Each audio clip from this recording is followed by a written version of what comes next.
Ingatlah ya Allah Bapa akan belas kasih-Mu. Kuduskanlah dan lindungilah seluruh hamba-hamba-Mu.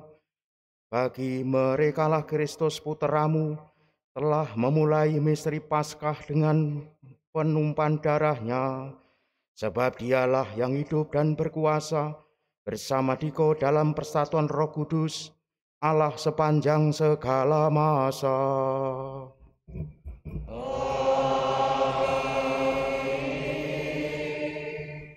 Marilah kita dengan penuh syukur kita mendengarkan firman Tuhan.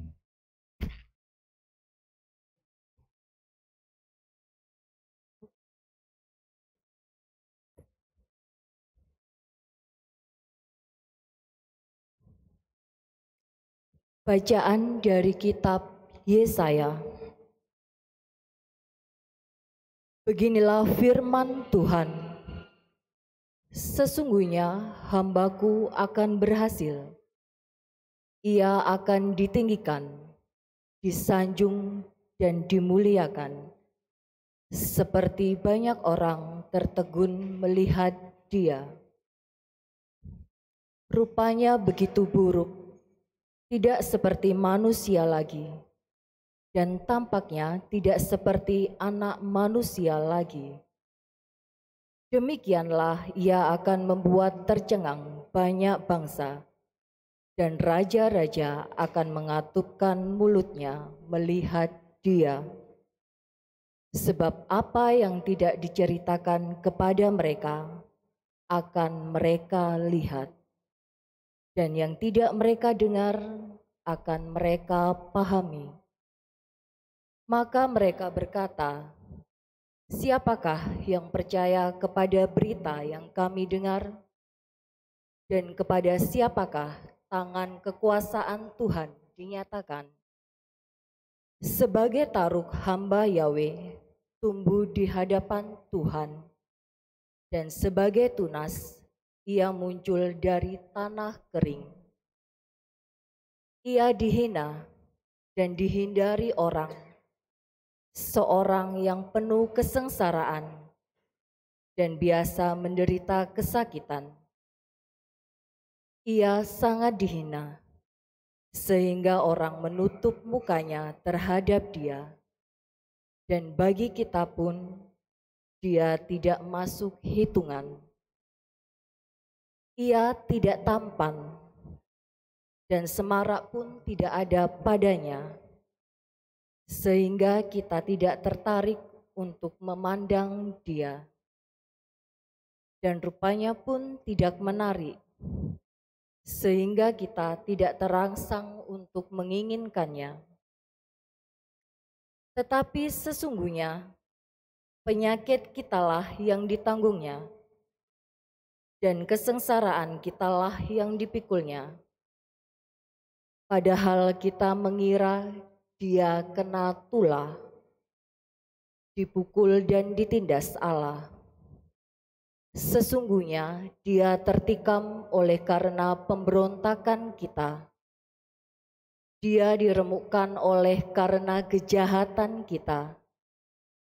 Derita yang mendatangkan keselamatan bagi kita ditimpakannya kepadanya, dan oleh bilur-bilurnya kita menjadi sembuh.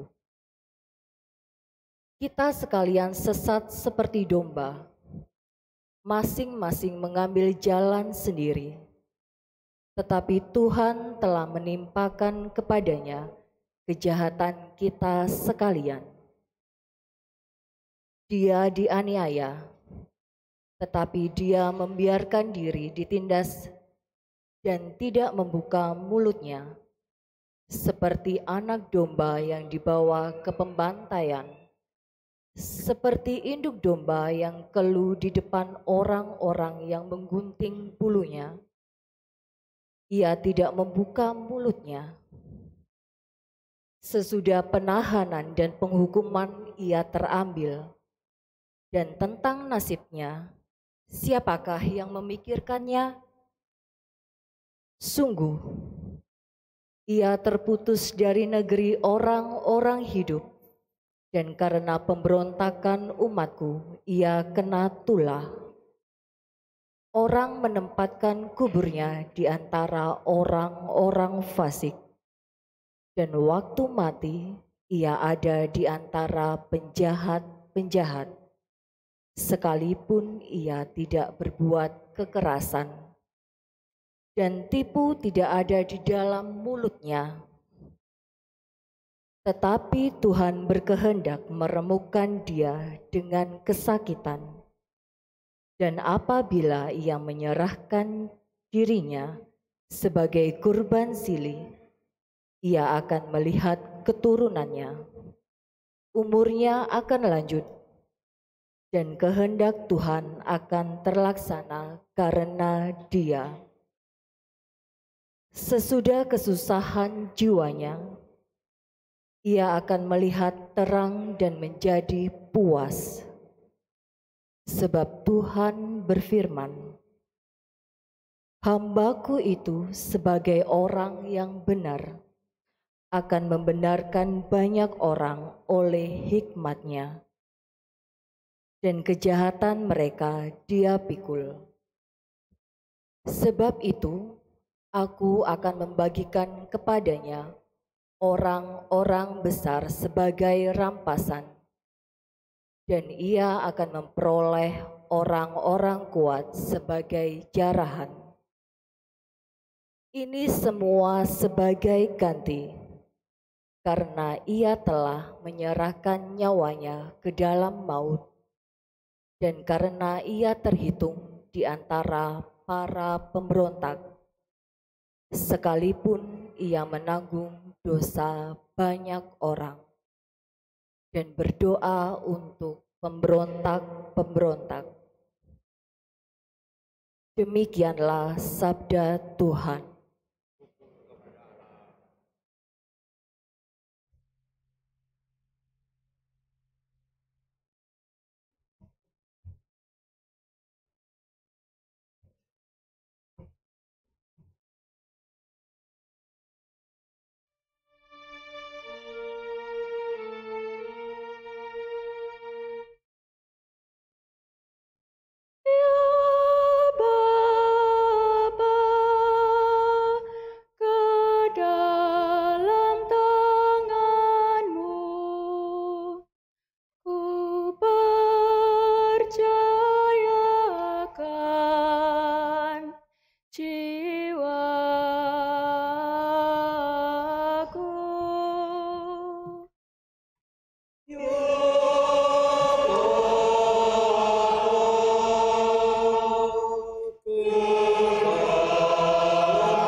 Padamu ya Tuhan, aku berlindung.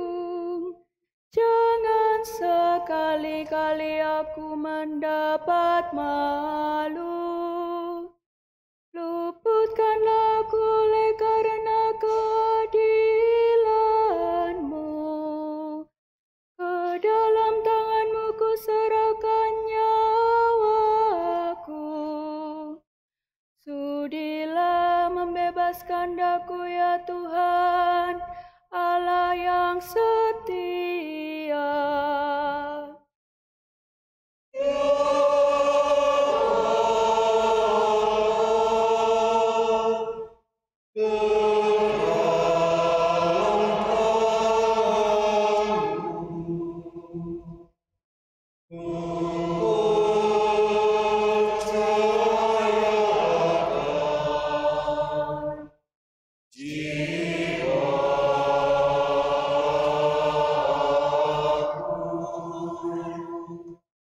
Di hadapan semua lawanku, aku tercela. Tetangga-tetanggaku merasa jijik. Para kenalanku merasa ngeri. dapat menyingkir. Aku telah hilang dari ingatan seperti orang mati, telah menjadi seperti barang yang pecah.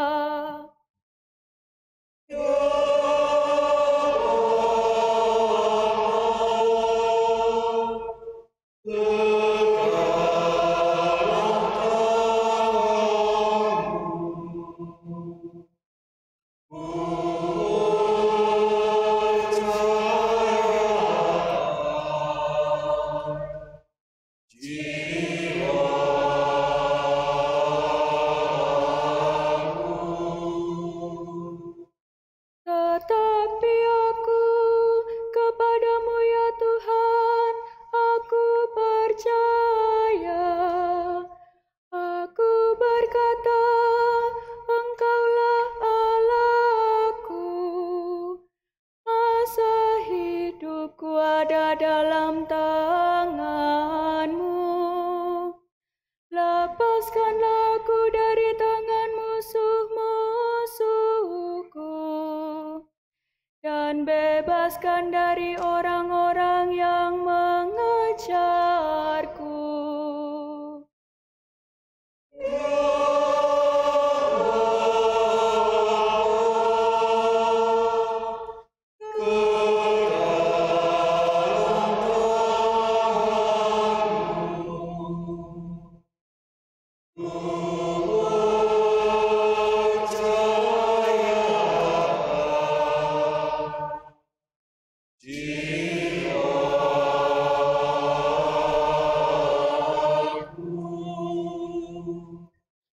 Buatlah wajah-Mu bercahaya atas hamba-hamba-Mu. Selamatkanlah aku oleh kasih setia-Mu. Kuatkanlah dan teguhkanlah hatimu. Hai semua orang yang berharap kepada Tuhan.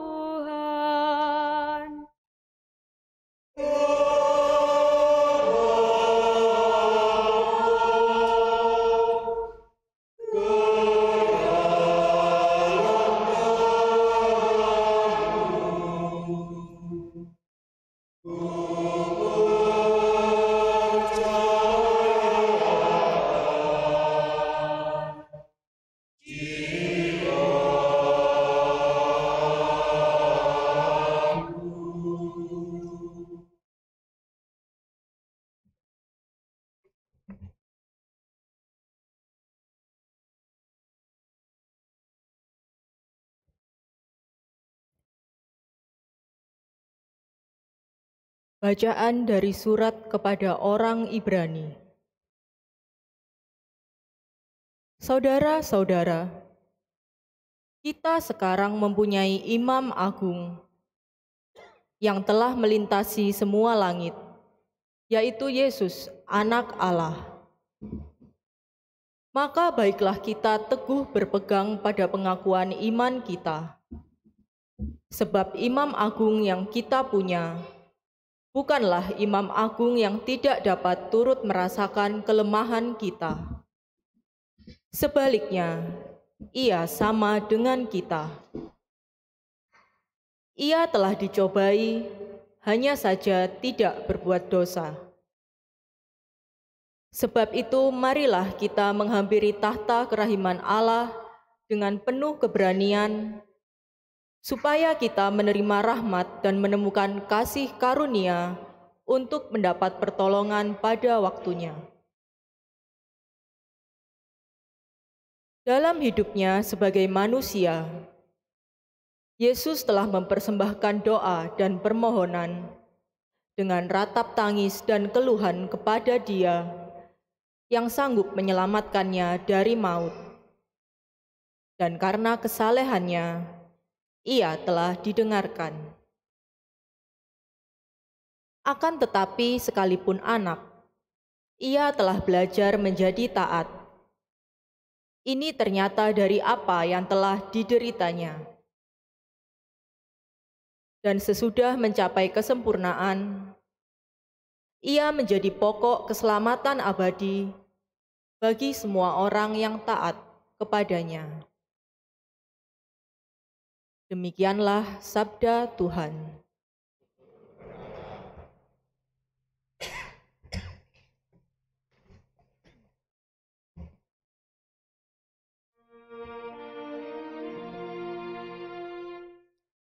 Terpujilah Kristus Tuhan, Sang Raja kemuliaan kekal. Terpujilah Kristus Tuhan, Sang Raja kemuliaan kekal. Kristus taat untuk kita sampai wafatnya di salib. Dari sebab itulah Allah mengagungkan Dia, nama yang paling luhur dianugerahkan kepadanya. Terpujilah Kristus Tuhan, Sang Raja kemuliaan kekal.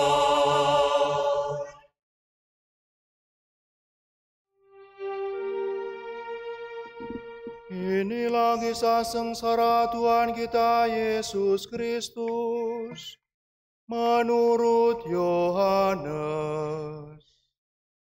Umat dipersilakan duduk.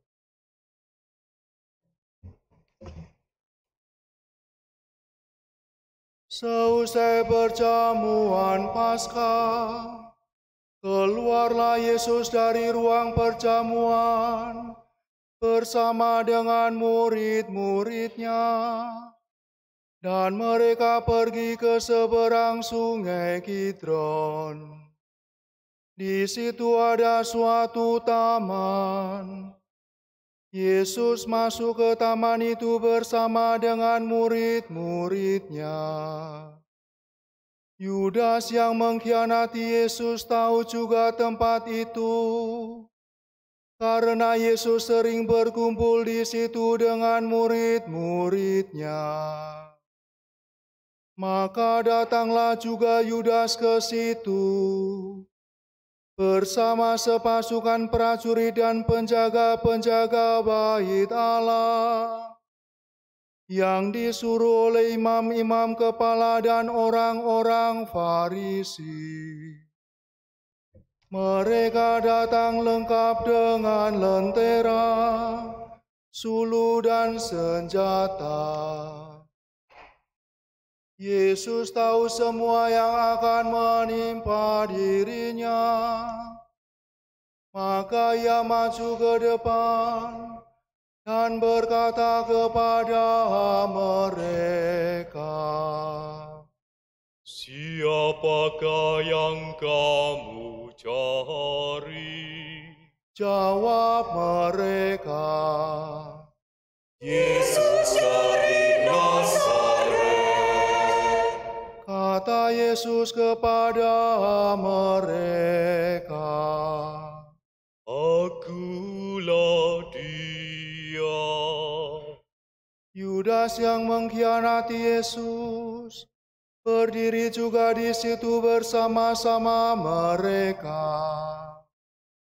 Ketika Yesus berkata kepada mereka, Akulah Dia, mundurlah mereka dan jatuh ke tanah.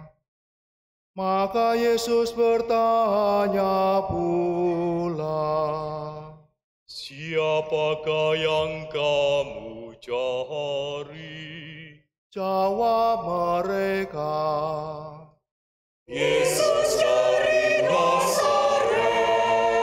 Jawab Yesus, Telah kukatakan kepadamu, Akulah Dia. Jika aku yang kamu cari, biarkanlah mereka ini pergi. Demikian terjadi supaya genaplah firman yang telah dikatakannya. Dari mereka yang Engkau serahkan kepadaku, tidak seorang pun yang kubiarkan hilang. Lalu Simon Petrus yang membawa pedang, menghunus pedang itu, menetakkannya kepada hamba Imam Agung, dan memutuskan telinga kanannya. Nama hamba itu Malkus. Kata Yesus kepada Petrus, sarungkanlah pedangmu itu. Bukankah aku harus minum cawan yang diberikan Bapa kepadaku? Maka pasukan prajurit serta perwiranya dan penjaga-penjaga yang disuruh orang Yahudi itu menangkap Yesus dan membelenggu Dia. Lalu mereka membawa Yesus mula-mula kepada Hanas, karena Hanas adalah mertua Kayafas, yang pada tahun itu menjadi Imam Agung. Dan Kayafaslah yang telah menasihatkan kepada orang-orang Yahudi, adalah lebih berguna jika satu orang mati untuk seluruh bangsa. Simon Petrus dan seorang murid lain mengikuti Yesus. Murid itu mengenal Imam Agung, dan ia masuk ke halaman istana Imam Agung itu. Tetapi Petrus tinggal di luar dekat pintu. Maka murid lain tadi yang mengenal Imam Agung kembali keluar, bercakap-cakap dengan perempuan penjaga pintu, lalu membawa Petrus masuk. Maka kata perempuan penjaga pintu itu kepada Petrus, Orang itu. jawab Petrus, Bukan. sementara itu hamba-hamba dan para penjaga bait Allah telah memasang api arang, sebab hawanya dingin waktu itu, dan mereka berdiri berdiam di situ. Petrus pun berdiri berdiam bersama-sama dengan mereka. Maka mulailah Imam Agung menanyai Yesus tentang para murid dan tentang ajarannya. Jawab Yesus kepadanya, Aku berbicara terus terang kepada dunia. Aku selalu mengajar di rumah-rumah ibadat dan di bait Allah, tempat semua orang Yahudi berkumpul.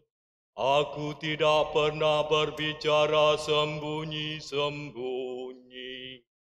Mengapakah engkau menanyai aku? Tanyailah mereka yang telah mendengar apa yang kukatakan kepada mereka. Sungguh mereka tahu apa yang telah kukatakan. Ketika Yesus berkata demikian, Seorang penjaga yang berdiri di situ menampar muka Yesus sambil berkata, Begitukah jawabanmu kepada Imam Agung? Jawab Yesus kepadanya, Jikalau kataku itu salah, tunjukkanlah salahnya. Tetapi jikalau benar, mengapakah engkau menampar aku? Lalu Hanas mengirim Yesus terbelenggu kepada Kayafas, Imam Agung. Simon Petrus masih berdiri berdiam. Kata orang-orang di situ kepadanya, Bukankah engkau juga seorang murid Yesus? Petrus menyangkalnya, katanya, Bukan. salah seorang hamba Imam Agung, keluarga dari hamba yang telinganya dipotong Petrus, berkata kepadanya, Bukankah engkau kulihat di taman itu bersama-sama dengan Yesus? Petrus menyangkal lagi, dan ketika itu berkokoklah ayam. Keesokan harinya, mereka membawa Yesus dari istana Kayafas ke gedung pengadilan.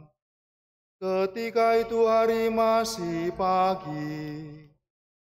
Mereka sendiri tidak masuk ke gedung pengadilan itu, supaya jangan menajiskan diri, sebab mereka hendak makan Paskah.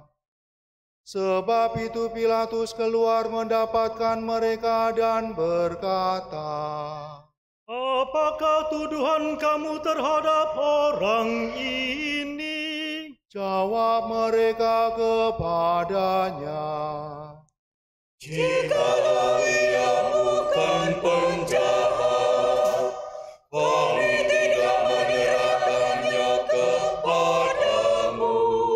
kata Pilatus kepada mereka. Ambillah dia dan hakimilah dia menurut hukum Tauratmu. Kata orang-orang Yahudi itu, Kami tidak diperbolehkan membunuh seseorang. demikian terjadi supaya genaplah firman Yesus yang dikatakannya untuk menyatakan bagaimana ia akan mati. Maka kembalilah Pilatus ke dalam gedung pengadilan, lalu memanggil Yesus dan bertanya kepadanya, Engkau inikah raja orang Yahudi? Jawab Yesus, Dari hatimu sendirikah engkau katakan hal itu? Atau adakah orang lain yang mengatakannya kepadamu tentang aku? kata Pilatus. Orang Yahudikah aku? Bangsamu sendiri dan imam-imam kepala telah menyerahkan engkau kepadaku. Apakah yang telah engkau perbuat? Jawab Yesus, Kerajaanku bukan dari dunia ini. Jika kerajaanku dari dunia ini, pasti hamba-hambaku sudah melawan supaya aku jangan diserahkan kepada orang Yahudi. Akan tetapi, kerajaanku bukan dari sini. Maka kata Pilatus kepadanya, Jadi engkau adalah raja? jawab Yesus, Seperti yang kau katakan, aku adalah raja. Untuk itulah aku lahir, dan untuk itulah aku datang ke dalam dunia ini, yakni untuk memberi kesaksian tentang kebenaran.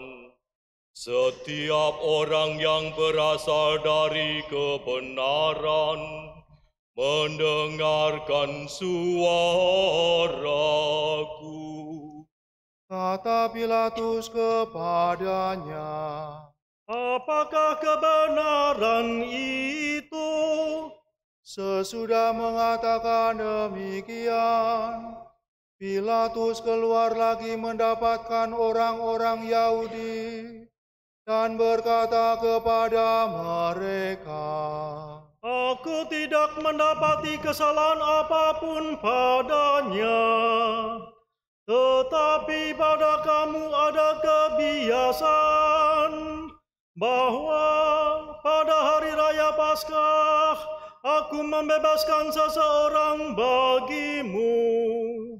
Maukah kamu supaya aku membebaskan raja orang Yahudi ini bagimu? mereka pun berteriak, Jangan dia, melainkan Barabas. Barabas adalah seorang penyamun. Lalu Pilatus mengambil Yesus dan menyuruh orang menyesah dia. Prajurit-prajurit menganyam sebuah mahkota duri dan menaruhnya di atas kepala Yesus. Mereka mengenakan jubah ungu kepadanya, dan sambil maju ke depan mereka berkata, Salam, hai Raja orang Yahudi. lalu mereka menampar wajah Yesus. Pilatus keluar lagi dan berkata kepada orang-orang Yahudi, Lihatlah, aku membawa dia keluar kepadamu, supaya kamu tahu bahwa aku tidak mendapati kesalahan apapun padanya. Lalu Yesus keluar, bermahkota duri dan berjubah ungu. Lihatlah manusia ini. Ketika para imam kepala dan penjaga-penjaga itu melihat Yesus, berteriaklah mereka, Salibkan dia, salibkan dia. kata Pilatus kepada mereka. Ambil saja sendiri dan salibkanlah dia, sebab aku tidak mendapati kesalahan apapun padanya. Jawab orang-orang Yahudi itu kepadanya, Kami mempunyai hukum, dan menurut hukum itu ia harus mati, sebab ia menganggap dirinya sebagai anak Allah. Ketika Pilatus mendengar perkataan itu, bertambah takutlah ia. Lalu ia masuk pula ke dalam gedung pengadilan dan berkata kepada Yesus, "Dari manakah asalmu?" Tetapi Yesus tidak memberi jawab kepadanya. Maka kata Pilatus, "Tidakkah engkau mau bicara dengan aku? Tidakkah engkau tahu bahwa aku berkuasa membebaskan engkau dan berkuasa juga untuk menyalibkan engkau?" Yesus menjawab, Engkau tidak mempunyai kuasa apapun terhadap aku, jikalau kuasa itu tidak diberikan kepadamu dari atas. Sebab itu, Dia yang menyerahkan aku kepadamu lebih besar dosanya. Sejak itu Pilatus berusaha untuk membebaskan Yesus. Tetapi orang-orang Yahudi berteriak, Jika engkau membebaskan Dia, engkau bukanlah sahabat Kaisar. Setiap orang yang menganggap diri raja melawan Kaisar. Ketika mendengar perkataan itu, Pilatus menyuruh membawa Yesus keluar. Lalu ia duduk di kursi pengadilan di tempat yang bernama Litostrotos, dalam bahasa Ibrani Gabata. Hari itu ialah hari persiapan Paskah, kira-kira jam 12. Kata Pilatus kepada orang-orang Yahudi itu, "Inilah rajamu." maka berteriaklah mereka, Enyahkanlah, salibkan Dia. kata Pilatus kepada mereka, "Haruskah aku menyalibkan rajamu?" jawab imam-imam kepala, Kami tidak mempunyai raja selain Kaisar. Akhirnya Pilatus menyerahkan Yesus kepada mereka untuk disalibkan. Mereka menerima Yesus. Sambil memikul salibnya, Yesus dibawa keluar kota ke tempat yang bernama Tengkorak, dalam bahasa Ibrani Golgota. Di situ Yesus disalibkan, dan bersama dengan Dia disalibkan juga dua orang lain. Sebelah menyebelah, Yesus di tengah-tengah. Pilatus menyuruh memasang juga tulisan di atas kayu salib itu. Bunyinya, Yesus orang Nazaret, Raja orang Yahudi. Banyak orang Yahudi yang membaca tulisan itu, sebab tempat Yesus disalibkan letaknya dekat kota, dan kata-kata itu tertulis dalam bahasa Ibrani, Latin, dan Yunani. Maka kata imam-imam kepala kepada Pilatus, Jangan engkau menulis Raja Yahudi, tetapi ia mengatakan, Aku adalah Raja orang Yahudi. jawab Pilatus, "Apa yang kutulis tetap tertulis." Sesudah prajurit-prajurit itu menyalibkan Yesus, mereka mengambil pakaian Yesus, lalu membaginya menjadi 4 bagian, untuk tiap-tiap prajurit 1 bagian.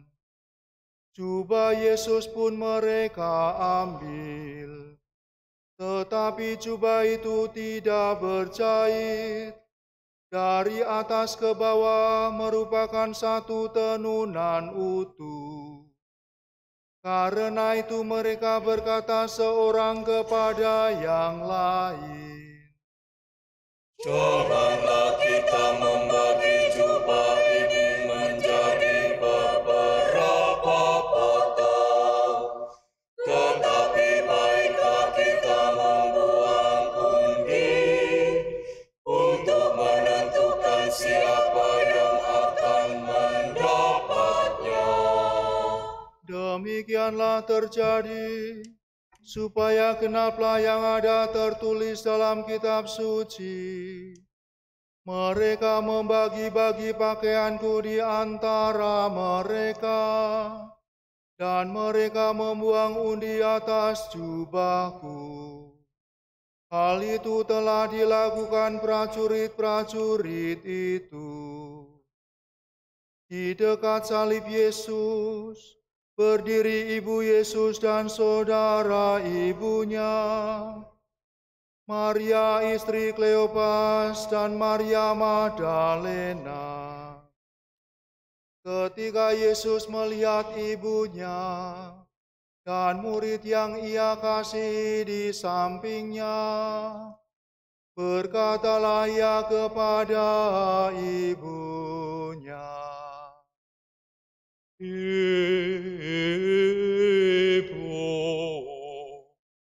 inilah anakmu.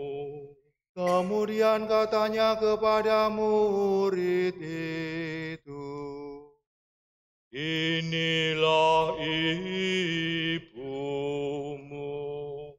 sejak saat itu, murid itu menerima Maria dalam rumahnya. Sesudah itu, karena Yesus tahu bahwa segala sesuatu telah selesai, berkatalah ia, supaya genaplah yang ada tertulis dalam kitab suci. Aku haus. Di situ ada suatu buli-buli penuh anggur asam. Mereka mencucukkan bunga karang pada sebatang hisop, mencelupkannya dalam anggur asam itu, lalu mengunjukkan ke mulut Yesus. Sesudah meminum anggur asam itu, berkatalah Yesus, Sudah selesai. Lalu Yesus menundukkan kepala dan menyerahkan nyawanya.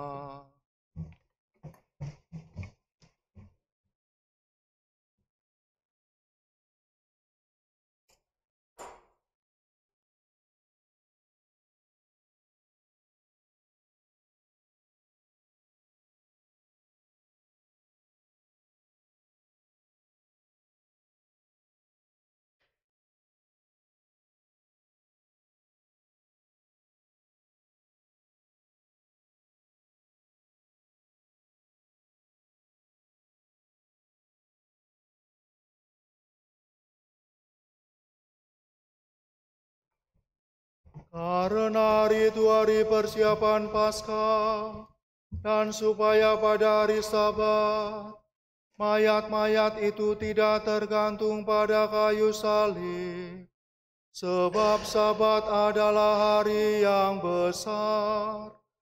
Maka datanglah orang-orang Yahudi kepada Pilatus, dan meminta kepadanya supaya kaki orang-orang itu dipatahkan. dan mayat-mayatnya diturunkan. Maka datanglah prajurit-prajurit dan mematahkan kaki orang yang pertama dan kaki orang yang lain yang disalibkan bersama-sama dengan Yesus. Tetapi ketika mereka sampai kepada Yesus dan mereka melihat bahwa Ia telah mati, mereka tidak jadi mematahkan kakinya. Tetapi seorang dari antara prajurit itu menikam lambung Yesus dengan tombak, dan segera mengalir darah serta air keluar. Dan orang yang melihat sendiri hal itu, yang memberi kesaksian ini, dan benarlah kesaksiannya. Dan ia tahu bahwa ia mengatakan kebenaran, supaya kamu juga percaya.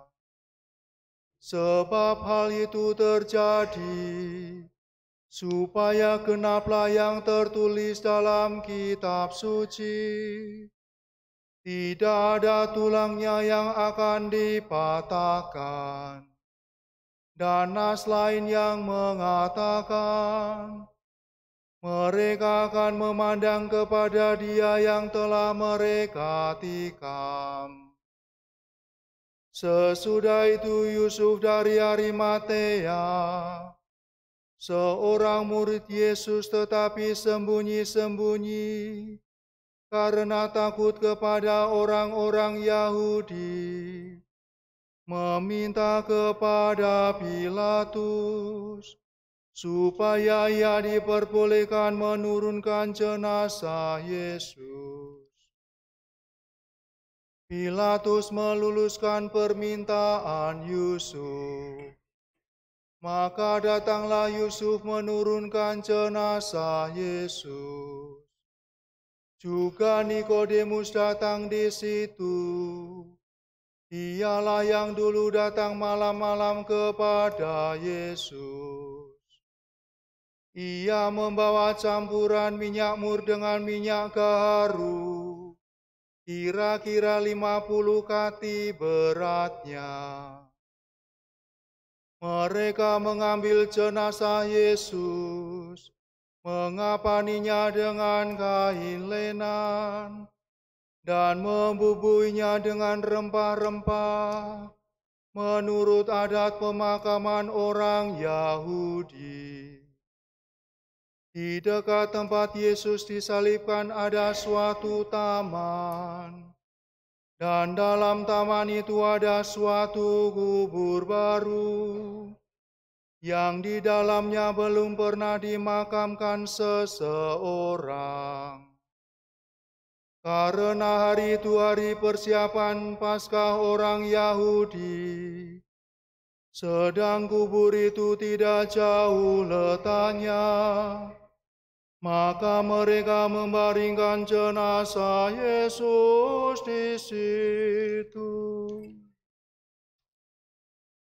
Demikianlah sabda Tuhan.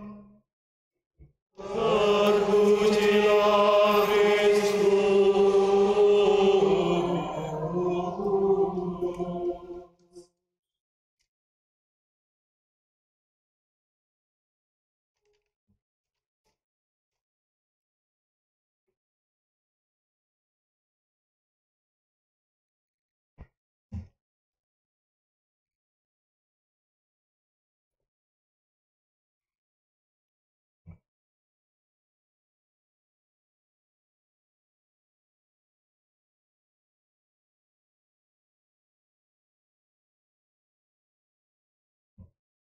Saudara-saudari yang dikasihi Tuhan, beberapa bulan lalu Jagat Pengadilan Indonesia menggelar pengadilan kasus Verdi Sambo berepisode-episode, bak sinetron bersambung, yang pada penghujungnya adalah memvonis Ferdi Sambo dengan hukuman mati.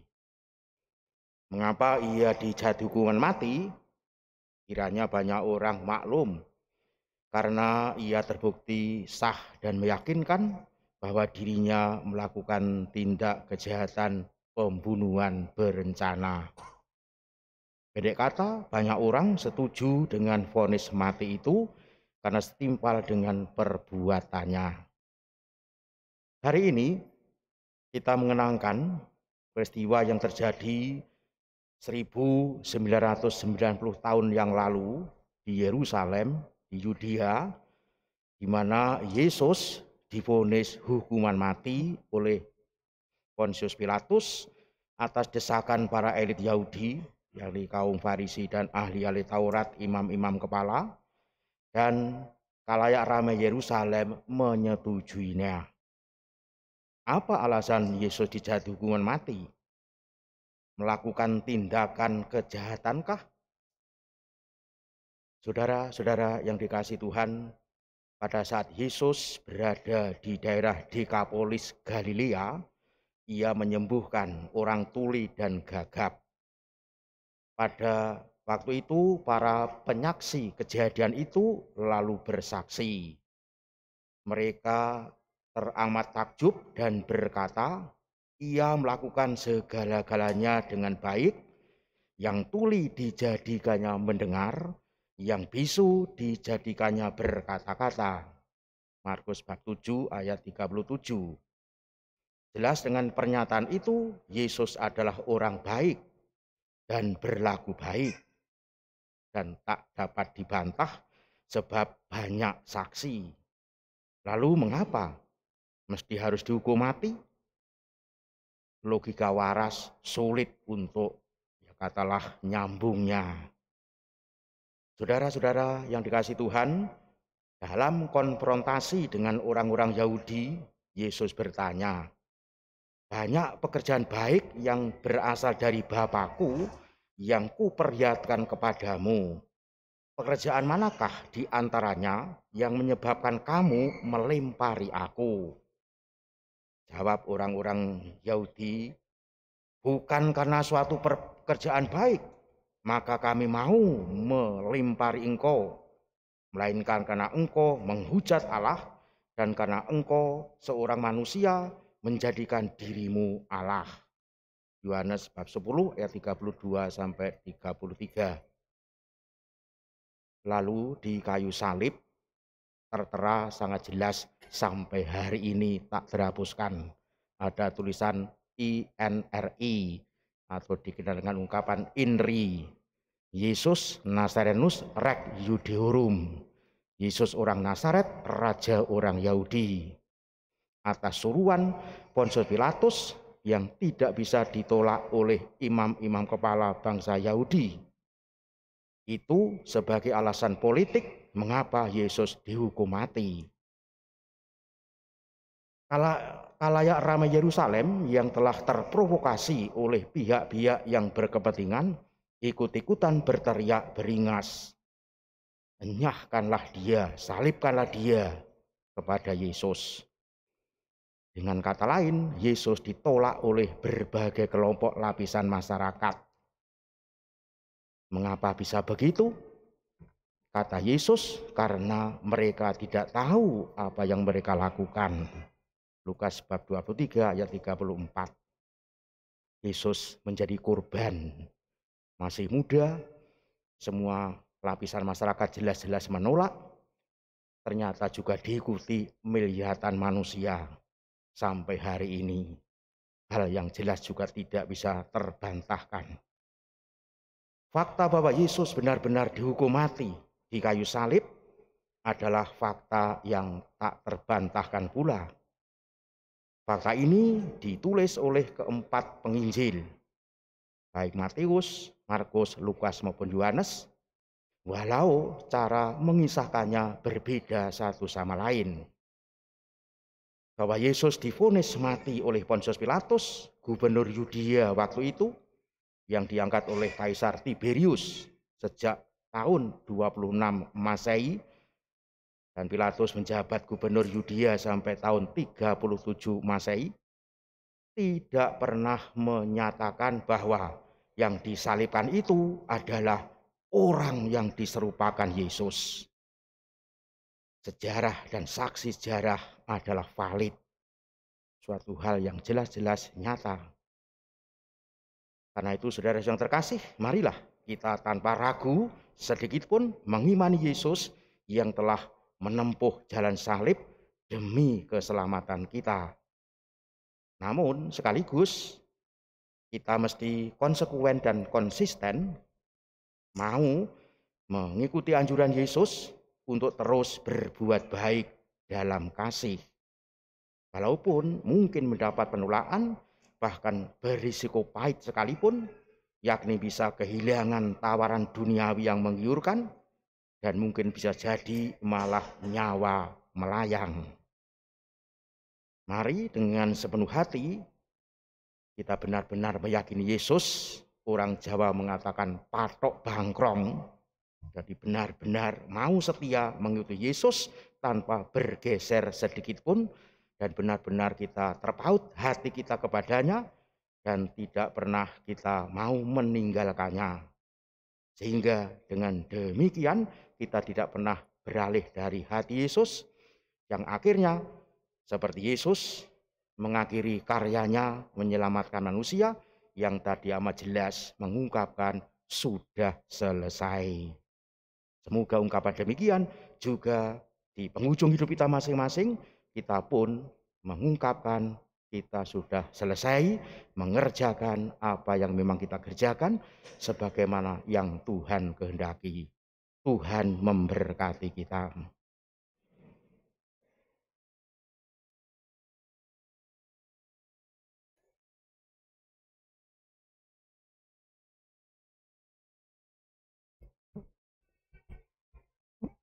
Marilah saudara-saudari kita sampaikan doa kepada Tuhan.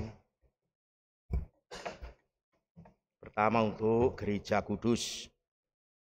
Saudara-saudara terkasih, marilah kita berdoa untuk Gereja Kudus Allah, supaya Allah dan Tuhan kita berkenan menganugerahkan damai kepadanya, mempersatukan dan melindunginya di seluruh dunia, dan supaya Ia membantu kita memuliakan Allah Bapa yang Maha Kuasa dalam suasana hidup yang tenang dan damai. Allah yang Maha Kuasa dan kekal, dalam diri Kristus Engkau telah menyatakan kemuliaan-Mu kepada segala bangsa. Lestarikanlah karya keraiman-Mu, agar gereja-Mu yang tersebar di seluruh dunia tetap mengakui nama-Mu dengan iman yang teguh, dengan pengantaran Kristus Tuhan kami. Amin. Untuk Bapa Suci, marilah kita berdoa pula untuk Bapa Suci kita Fransiskus, supaya Allah dan Tuhan kita yang telah memilih dia menjadi uskup bagi gereja kudusnya, memberi dia kesehatan dan kekuatan untuk memimpin umat kudus Allah.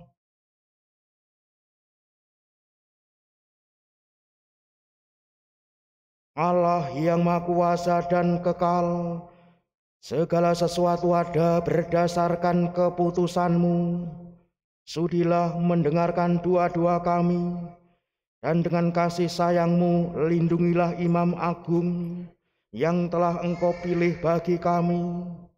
Semoga umat Kristiani yang Engkau percayakan kepada penggembalaannya berkembang dalam iman dengan pengantaran Kristus Tuhan kami.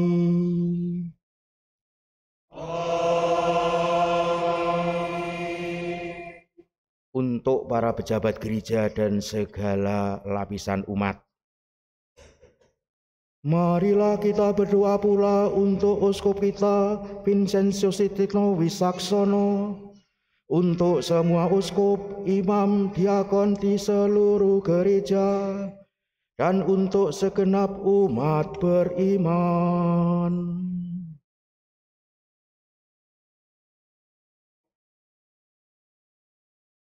Allah yang Maha Kuasa dan kekal, dengan roh-Mu Engkau menguduskan dan memimpin seluruh gereja.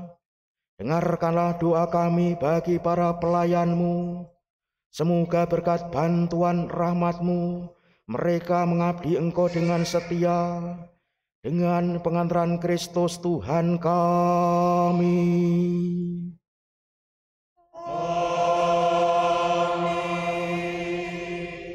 Untuk para calon baptis, marilah kita berdoa pula untuk para calon baptis kita, supaya Allah dan Tuhan kita membuka telinga hati mereka dan melapangkan pintu kerahimannya, agar berkat pembasuhan kelahiran kembali segala dosa mereka dihapuskan dan mereka hidup dalam Yesus Kristus Tuhan kita.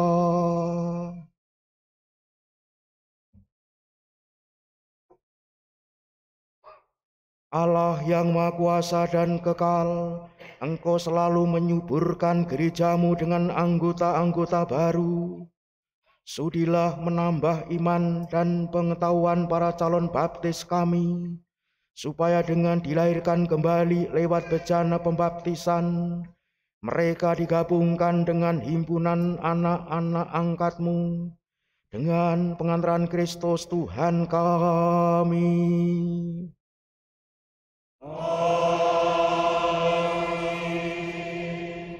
Untuk persatuan umat Kristiani, marilah kita berdoa pula untuk semua saudara yang percaya akan Kristus, supaya mereka yang hidup dengan benar dihimpun dan dijaga oleh Allah dan Tuhan kita dalam gerejanya yang esa.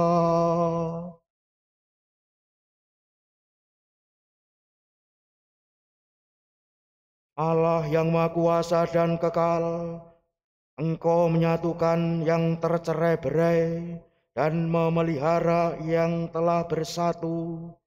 Pandanglah dengan rela kawanan domba putra-Mu, supaya mereka yang telah dikuduskan oleh satu pembaptisan tidak hanya dipadukan oleh keutuhan iman, tetapi juga disatukan oleh ikatan kasih dengan pengantaran Kristus Tuhan kami.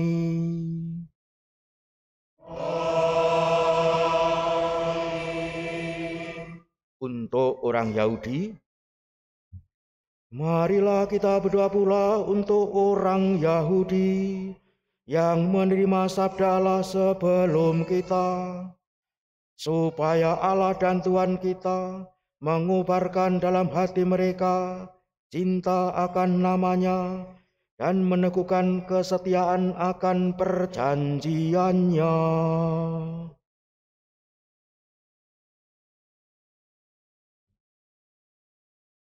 Allah yang Maha Kuasa dan kekal, Engkau telah memberikan janji-Mu kepada Abraham dan keturunannya. Dengarkanlah dengan murah hati doa-doa gereja-Mu. Semoga umat pilihan-Mu yang pertama diperkenankan mencapai kepenuhan penebusan dengan pengantaran Kristus Tuhan kami.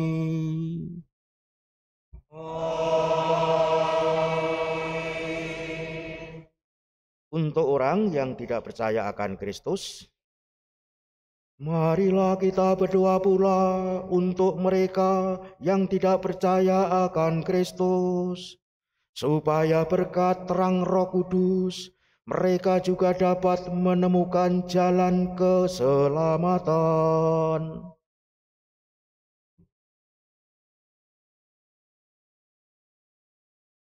Allah yang Maha Kuasa dan kekal, bantulah mereka yang tidak mengakui Kristus, agar dengan hidup jujur di hadapan-Mu mereka menemukan kebenaran. Bantulah kami agar dengan semakin saling mengasihi dan semakin berhasrat memahami misteri kehidupan-Mu, kami menjadi saksi cinta-Mu yang lebih sempurna di dunia. Dengan pengantaran Kristus Tuhan kami.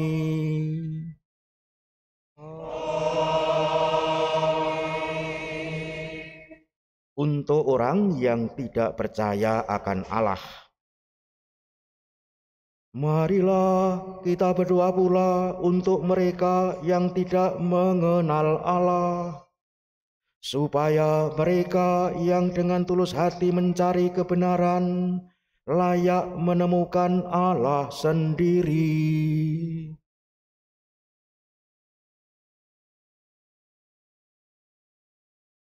Allah yang Maha Kuasa dan kekal, Engkau telah menciptakan umat manusia sedemikian sehingga selalu berhasrat mencari Engkau dan baru merasa tenang ketika menemukan Dikau. Maka kami mohon, bantulah agar mereka semua dengan mengatasi hambatan seberat apapun mampu melihat tanda kasih sayang-Mu dan tergerak oleh kesaksian hidup orang-orang yang percaya kepadamu. Mereka dengan sukacita mengakui Engkau sebagai satu-satunya Allah yang benar dan Bapa umat manusia. Dengan pengantaran Kristus Tuhan kami.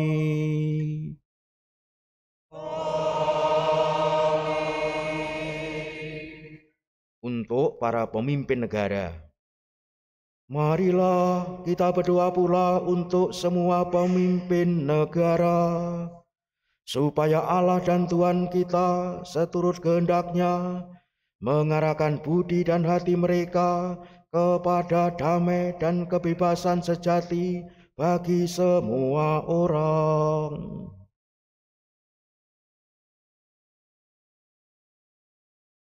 Allah yang Maha Kuasa dan kekal, di tangan-Mu lah pikiran manusia dan nurani para bangsa.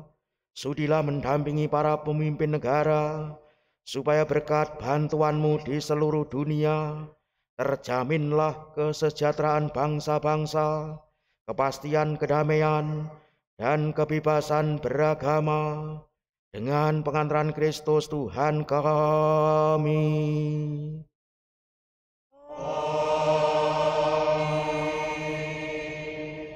Untuk orang yang menderita, saudara-saudara terkasih, marilah kita berdoa kepada Allah Bapa yang Maha Kuasa, supaya Ia membersihkan dunia dari kesesatan, melenyapkan penyakit, menjauhkan kelaparan, membuka penjara, mematahkan belenggu, melindungi musafir, mengantar pulang pengungsi, menyembuhkan orang sakit, dan menyelamatkan orang yang meninggal.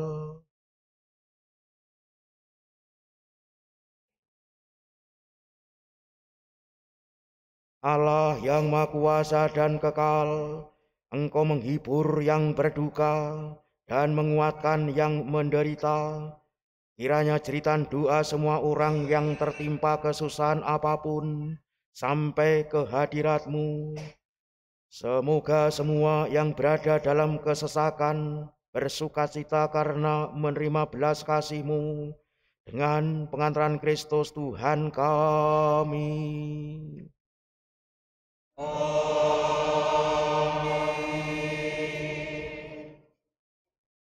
Selanjutnya akan menginjak pada penghormatan salib. Salib akan diarak masuk dan kita menyambutnya dengan penuh hormat. Tanda bahwa kita sungguh-sungguh berserah diri kepada Allah.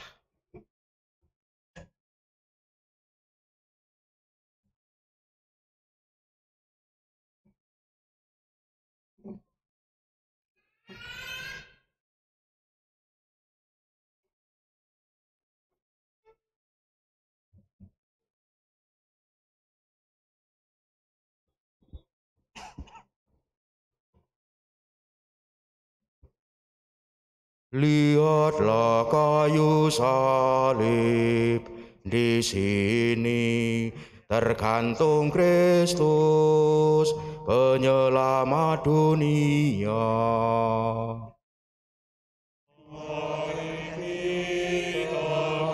Bersembah sujud kepadanya.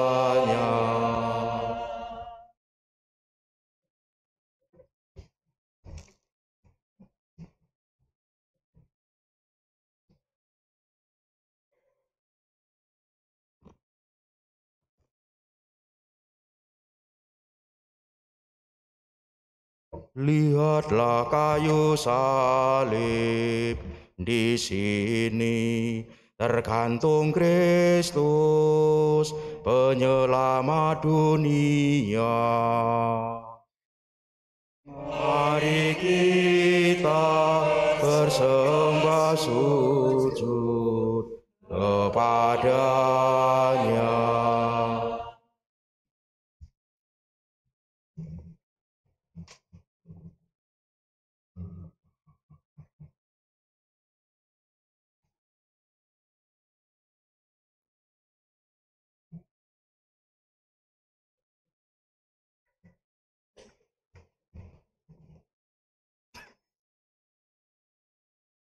Lihatlah kayu salib, di sini tergantung Kristus, penyelamat dunia. Mari kita bersembah sujud kepadanya.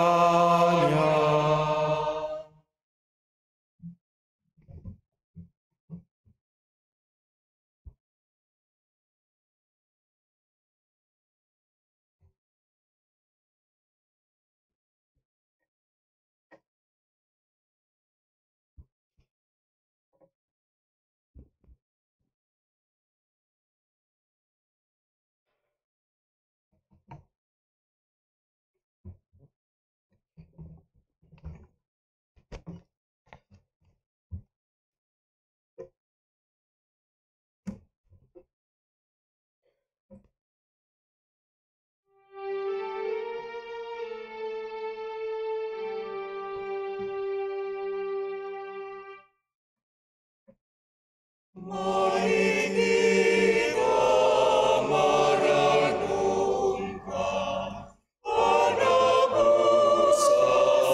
umat Tuhan, meresapkan dalam hati cinta kasih ilahi.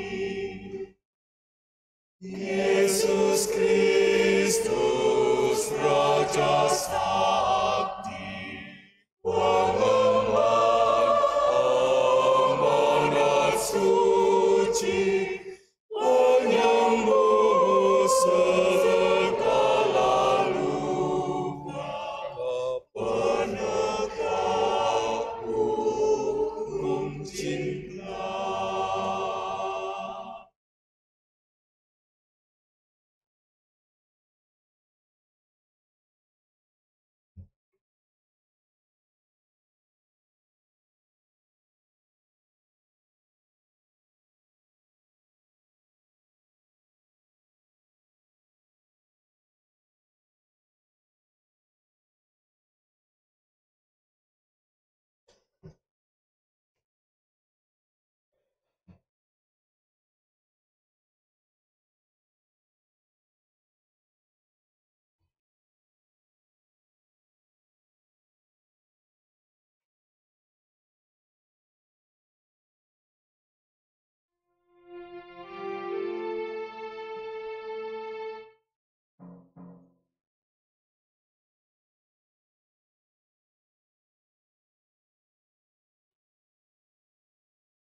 Kita akan mempersiapkan diri untuk menyambut tubuh Kristus. atas petunjuk penyelamat kita dan menurut ajaran ilahi, maka beranilah kita berdoa. Bapa kami yang ada di surga, dimuliakanlah namamu, datanglah kerajaanmu, jadilah kehendakmu di atas bumi seperti di dalam surga. Berilah kami rezeki pada hari ini, dan ampunilah kesalahan kami, seperti kami pun mengampuni yang bersalah kepada kami. Dan janganlah masukkan kami ke dalam pencobaan, tetapi bebaskanlah kami dari yang jahat. Tuhan kami mohon, bebaskanlah kami dari segala yang jahat. Sudilah memberi damai sepanjang hidup kami, supaya kami yang telah dikuatkan oleh kelimpahan belas kasih-Mu selalu bebas dari dosa dan dijauhkan dari segala gangguan, sambil menantikan harapan yang membahagiakan dan kedatangan penyelamat kami, Yesus Kristus. Sebab Engkaulah Raja yang mulia dan berkuasa untuk selamanya.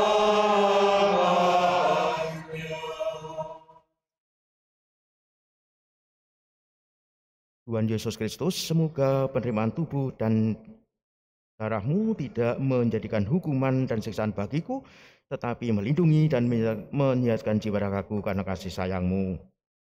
Lihatlah anak domba Allah, lihatlah Dia yang menghapus dosa dunia.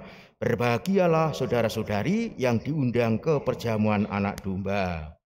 Tuhan, saya tidak pantas kau datang pada saya, tetapi bersabdalah saja, maka saya akan sembuh.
Masuk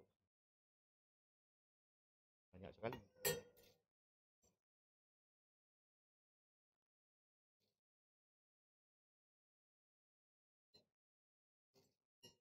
Boleh, nggak apa-apa.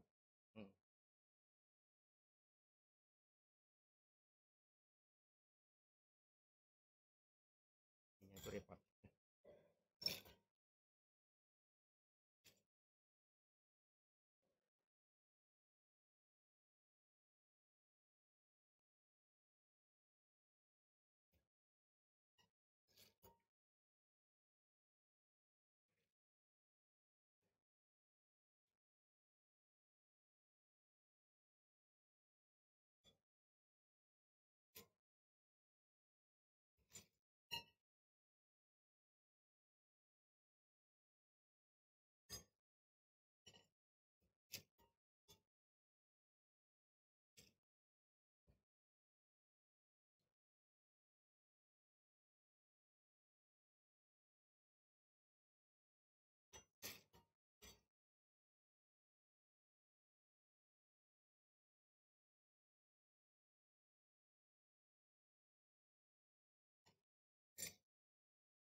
Yesus bermahkotakan duri. Oh Tuhanku, betapa jahat dosa yang kubuat. Yesus Tuhanku, karena kasih-Mu Kau panggul salib ke Golgota.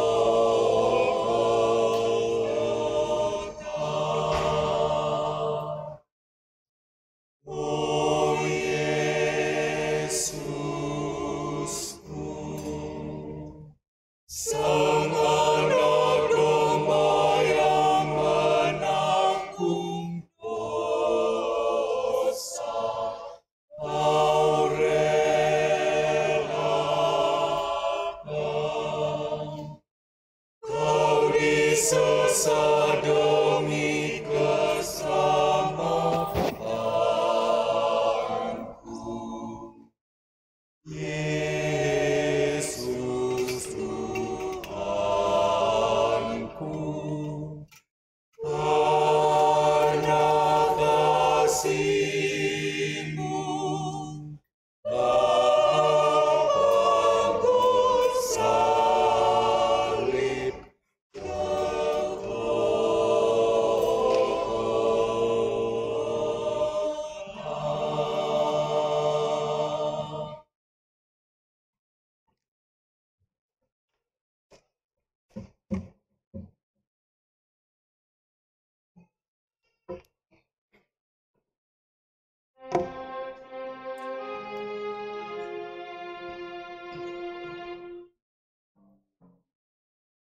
Golgota, tempat Tuhanku disalib mendicelah,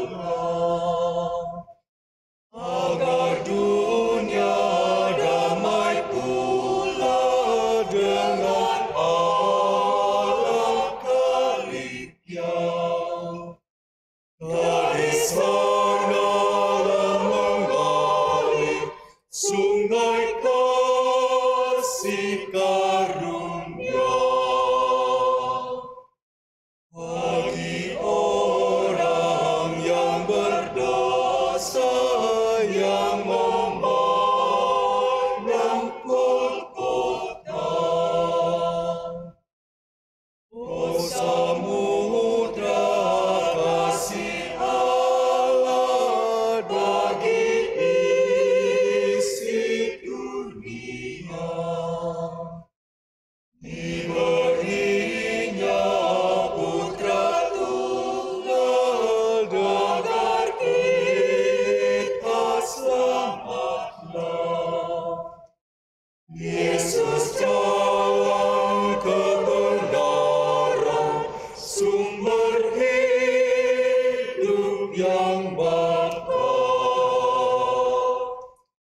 Telah berkorban bagi kita pada salib Golgota.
Telah ku bimbing langkahmu dengan tuntunan awanku.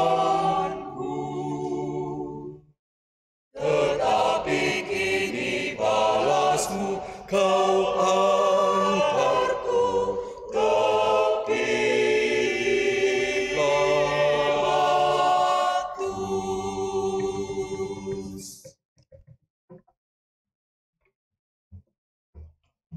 Marilah kita berdoa. Allah yang kekal dan kuasa, Engkau telah memulihkan kebahagiaan kami berkat wafat dan kebangkitan Putra-Mu.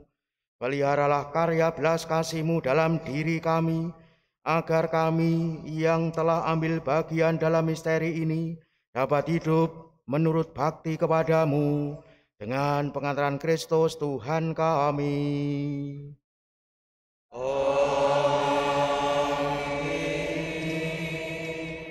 Saudara-saudari, kita juga akan mengakhiri upacara penghormatan salib pada hari ini, masuk kepada keheningan. Besok disebut dengan Sabtu Sepi, dan pada vigilinya kita akan merayakan secara meriah. Pada Sabtu Sepi tidak ada kegiatan sakramen apapun kecuali sakramen tobat dan sakramen pengurapan orang sakit. Tapi juga dianjurkan oleh gereja pada hari Sabtu umat untuk mau berdoa pagi bersama-sama. Maka besok pagi jam 7 ada kesempatan kalau Bapak Ibu berkenan hadir untuk berdoa pagi bersama-sama. Silahkan datang. Mari kita akhiri penghormatan salib ini, menduduklah untuk menerima berkat.